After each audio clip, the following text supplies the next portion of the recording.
triste jour pour les proches de Lionel Cassan. Le 18 août 2002, l'ex-présentateur de Matin Bonheur mettait fin à ses jours laissant derrière lui des proches et fans éplorés. Plus de 20 ans après sa tragique disparition, sa personnalité solaire est encore dans toutes les mémoires. Polyvalent de son vivant, il avait eu la chance de pouvoir piloter de multiples émissions. Toutefois, le père de famille semblait amer quant à ses derniers projets télévisés. Un visage qui a marqué l'histoire de France Télévisions. Ce vendredi 18 août marque la 21e année de la tragique disparition de Lionel Cassan. À cette même date en 2002, le célèbre présentateur de 46 ans mettait fin à ses jours à Castres dans le Tarn, en région Occitanie.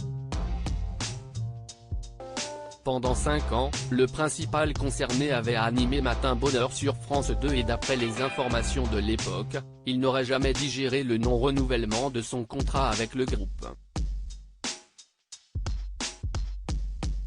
Une terrible descente aux enfers après son départ, Lionel Cassan, l'âme en peine, avait repris les rênes de téléshopping sur la chaîne spécialisée du câble et satellite Club Téléchat. À son grand dam, le heureux papa de 2 enfants n'a jamais pu revenir dans un grand média. En parallèle, il a aussi vendu ses services en tant que speaker pour le cabaret chez Michou.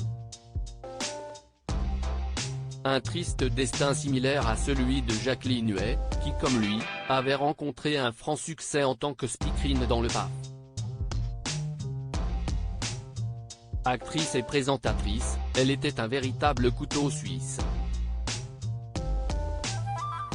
Toutefois, comme l'a remarqué le site Toute la Télé, cette dernière a mis fin à ses jours en 1986 en laissant pour mot, les vedettes de la télévision sans projecteur pour les éclairer sont comme des canards sans tête qui continuent de marcher. Dans l'industrie du petit écran, les quelques places existantes sont extrêmement prisées. De plus, la concurrence ne cesse d'être rude en plus de la course à l'audience. Toute personne peut connaître une belle ascension avant de vivre une longue traversée du désert. Un glaçant constat que semblent avoir compris de leur vivant Jacqueline Huet et Lionel Cassan. Un retour difficile, un sujet évoqué en 2004 par Jean-Marc Morandini dans son ouvrage Le bal des faux culs. Avec sa plume, l'animateur vedette de CNOU avait levé le voile sur ses grosses désillusions après l'arrêt de Tout est possible sur TF1. Au plus mal, le producteur a passé des journées à engloutir du Nutella pour noyer son chagrin. Pour ne rien arranger, Étienne Moujotte, l'ex-numéro de TF1 lui avait aussi fait comprendre que sa carrière resterait en berne en raison de son CV. Mais contrairement à Lionel Cassan, Jean-Marc Morandini a bel et bien pu revenir sur le service public.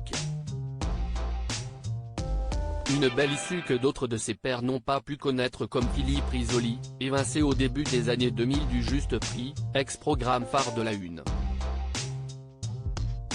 Ou même encore Daniel Gilbert qui a pourtant longtemps fait les belles heures de la télé.